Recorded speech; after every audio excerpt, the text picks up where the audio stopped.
this topic, we're going to focus on creating a basic worksheet. We're going to start by talking about the ribbon, and then we'll move into a discussion about the backstage view. We'll talk about data types, and we'll also talk about Microsoft Excel 2013 file formats. We'll talk about something Microsoft has introduced called SkyDrive, and we'll teach you about the convert option and the compatibility checker. I've already talked a little bit about the parts of the screen, but I want to focus again on this whole entire area called the ribbon. So this whole area at the top of your Excel window is the ribbon. The key part to navigating the ribbon is to utilize the tabs, and you'll notice there are a variety of tabs. They start with File and they go into Home, Insert, Page Layout, etc. I do want to mention that if you have certain add-ins loaded in Microsoft Excel, you might see some additional tabs that you're not seeing here. For instance, I use QuickBooks for my accounting, and QuickBooks has added its own tab at the end of the tabs that come with Excel. So just be aware that depending on what is installed on your system, you might see some additional tabs. Now, as you take your mouse and click on each of these tabs, you will get a completely different set of command groups, areas that allow you to work. What they've done basically is they have organized or categorized all of our commands into the categories that you see at the top there. So insert, page layout, formulas, those are categories. If I'm going to be working with formulas, the logic is I click on formulas and everything I need related to formulas shows up there, removing the things that aren't relevant at the moment. So Microsoft has done this to allow you to stay better focused and to find what you're looking for by category.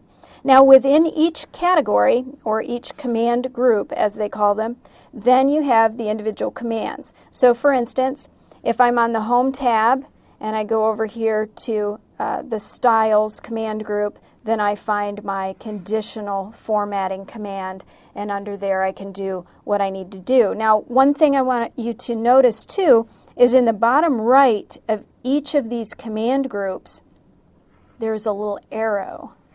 And what that does, if you click on that arrow, is it will bring up a dialog box of all of the choices related to what you're working with. So for instance, if I'm in the font command group and I click in this lower right hand arrow, I'm going to go to a dialog box that gives me all of my font related options. And so if it doesn't appear as a shorthand immediate command, what you're looking for may need to be accessed using that arrow.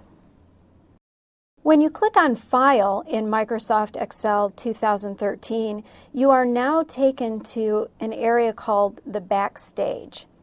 The Backstage view looks different than the other aspects of the ribbon. It doesn't keep you in your spreadsheet, it actually kicks you out to this completely different perspective, where on the left-hand side you've got some menu choices, and then the right-hand side of the window changes depending on what you select. So right now, I am showing you what it would look like if you click on the New menu, and over in the right you see your choices for creating a new Excel spreadsheet. I can select a blank, I can take a little tour, or I can utilize some of these other template options. Now notice that when you get to the Backstage view, it's not particularly obvious how to get out of it. Some people have struggled. This is new, so they've kind of struggled. How do I get back to my spreadsheet view? Well, if you notice in the upper left-hand corner, they've given us an arrow to do that. Okay, so this is the Backstage view accessed when you click the File tab back in the spreadsheet. In Microsoft Excel, you are typically tracking three types of information. Labels, which are things like words, the word amount, for instance. You're tracking values, typically numbers, things like $125.43. or you're tracking dates and times. May 10th of 2013.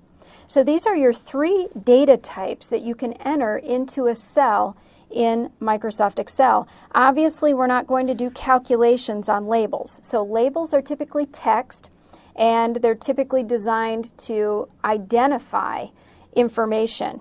If I have amount at the top of a column, you're going to assume there are amounts below that.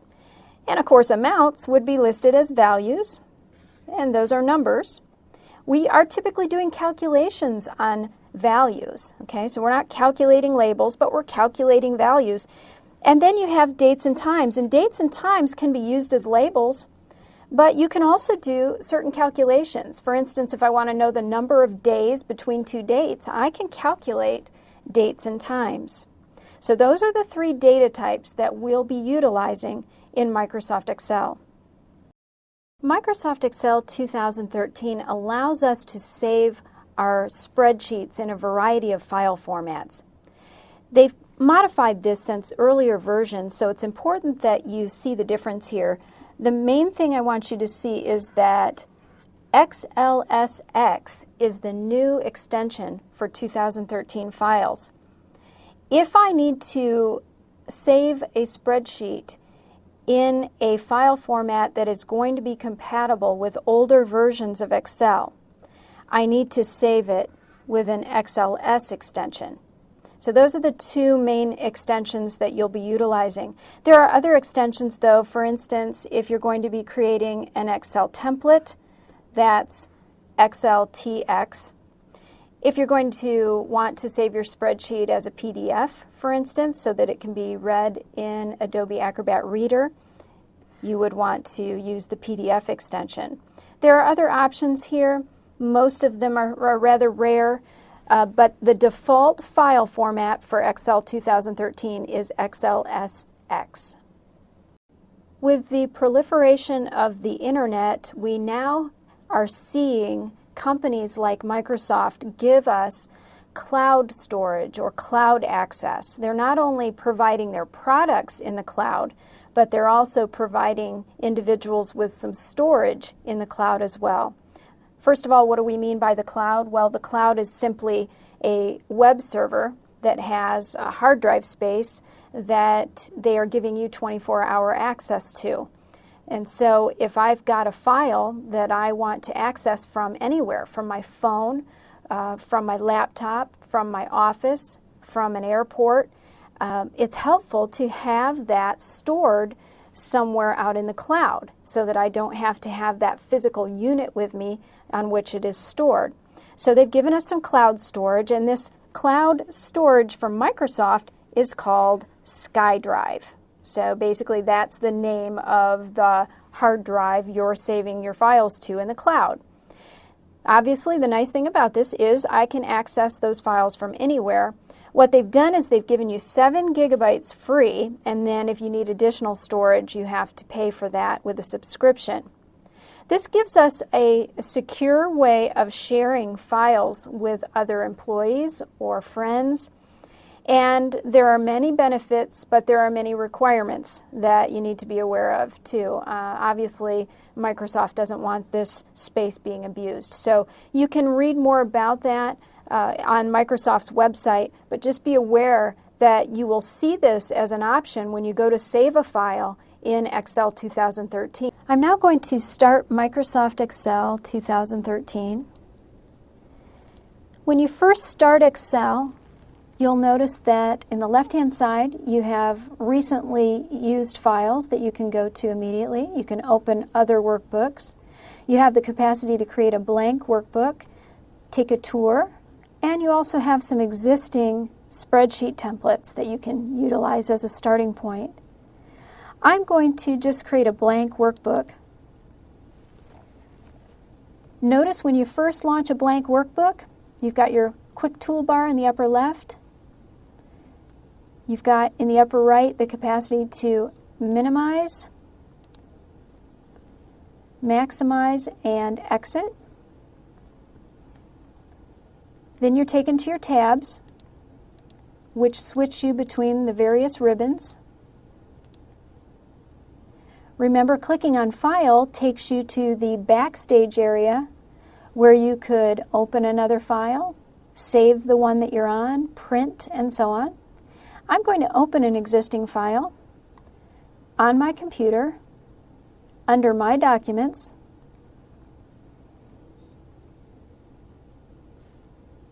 in a folder called Excel 2013 Part 1 under Getting Started with Microsoft Excel 2013, and there's the file I want. It's called Sales Revenue.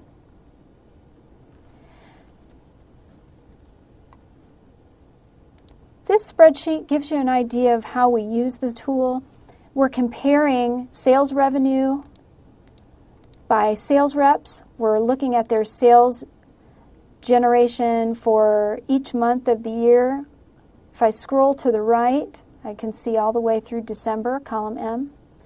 You'll notice that there are a lot of row capabilities in this product. I think over 1 million you can go to. If I just keep hitting page down, notice I'm scrolling all the way down. A quick way to get back up to the top, Control Home, takes me to the very top. So I've got over 1 million rows going down. I've got more than 16,000 columns that I can use going across. So if I scroll to the right, you'll notice when it runs out of A through Z, it starts AA, AB, AC, and so on. Again, if I'm way over here and I want to get back to the top, Control Home.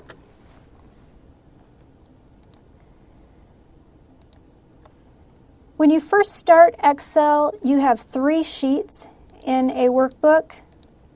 You can add additional sheets if you want to, but we start out with 3. So notice there's no data on sheet 2 or sheet 3, just sheet 1. And then I have this lower right-hand area where I can zoom in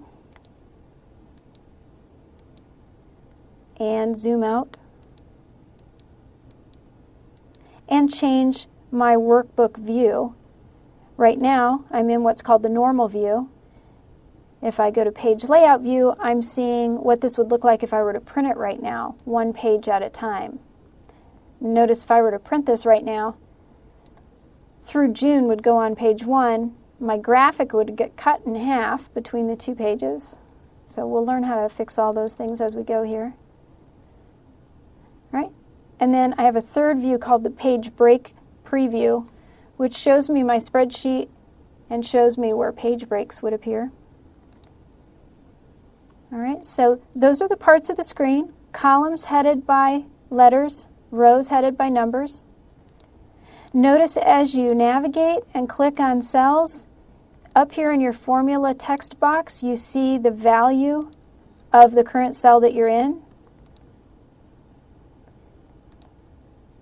And you also have your name box here on the left that shows you the cell reference where you are. So I see that I'm in cell D11, and the value of cell D11 is 7976. So you should be pretty comfortable with the parts of the screen. I'm now going to save this under a different name. So I've got a couple of options. If I just want to save it under the same name, I can use my quick reference bar here and click the Save button, and it'll just overwrite what I've done under the same name. But if I want to save it under a new name, go to my Backstage area by clicking on File and select Save As. I can click Browse, and I could call this Sales Revenue 2. When I click Save, notice up in the title bar of my window that I'm on Sales Revenue 2. So that should give you a good sense of how to navigate in a spreadsheet.